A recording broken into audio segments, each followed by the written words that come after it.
Hi, Pisces. Welcome sa aking YouTube channel. Kung bago ka sa channel na to, please be reminded that this is a general reading. Hindi po ito personal reading.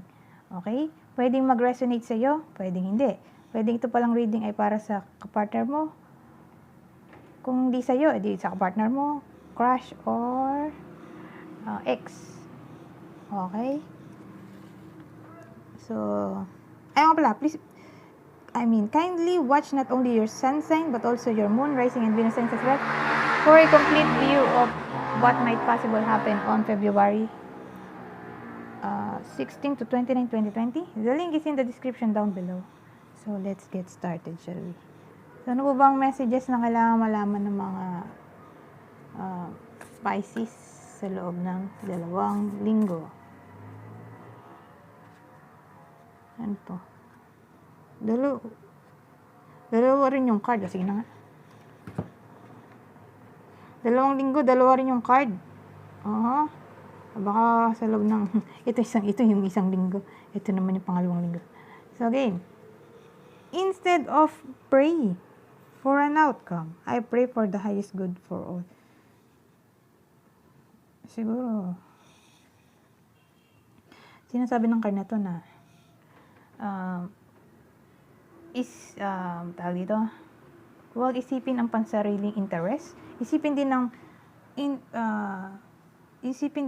interest ng nakararami or for the best, hindi lang sa'yo kundi pangkalahatang best outcome.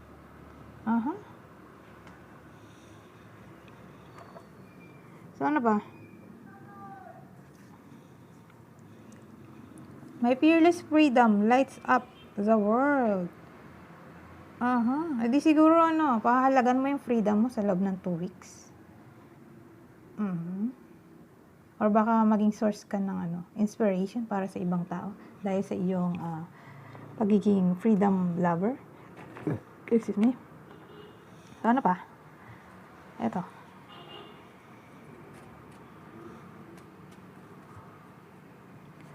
Ano to?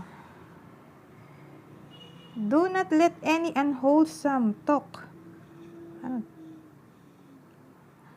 come out of your mouths, but only what is helpful for building others up according to their needs, that it may benefit those who listen. Parang ito din yun no? Ito to. So again,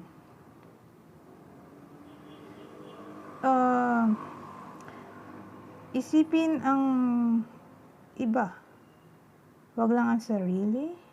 Kasi benefit, may benefit those who listen. Siguro overall, wag maging selfish this week. So ano pa?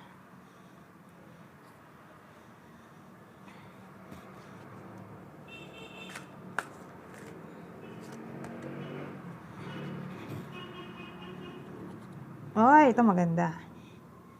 Ang cute. 10 of Abundance. Heaven has provided so many blessings. Yay! Blessings! So, pwedeng may tendency na, maka-receive ka ng blessings. Your family members are bonded and working together. So, tendency din na, alam mo yun, may family bonding or, nagkakaunawaan kayo ng iyong family. Walang gulo or dispute, ganyan-ganyan. Basta parang nagkakaisa ang inyong pamilya. The children are provided for and a comfortable retirement will one day come along. So, dito. Tingin ko ay masusuportahan mo ang iyong mga anak sa loob ng 2 weeks. Kasi retirement agad, 2 weeks. Basta tingin ko mabibigay mo yung mga pangangailangan ng iyong mga anak or mga kapatid or sino man yung mga tinutulungan mo sa loob ng 2 weeks. You've taught your family the grace that comes from knowing right from wrong, and you should be very proud. So para sa mga magulang dyan, parang sinasabi na tinuruan mo ang iyong family na magandang asal at makikita mo yon sa loob ng 2 weeks, yung, tawag dito, yung, result ng,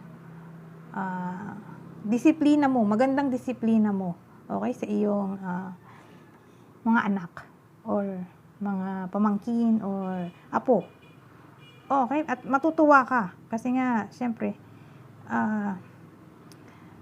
sinusunod nila yung, payo, ganyan, or yung rules, at, tawag dito, matutuwa ka kasi, yun nga, kumbaga, nakikita mo na nagpupo at opo yung, pamangkin mo, dati hindi, yung ganon.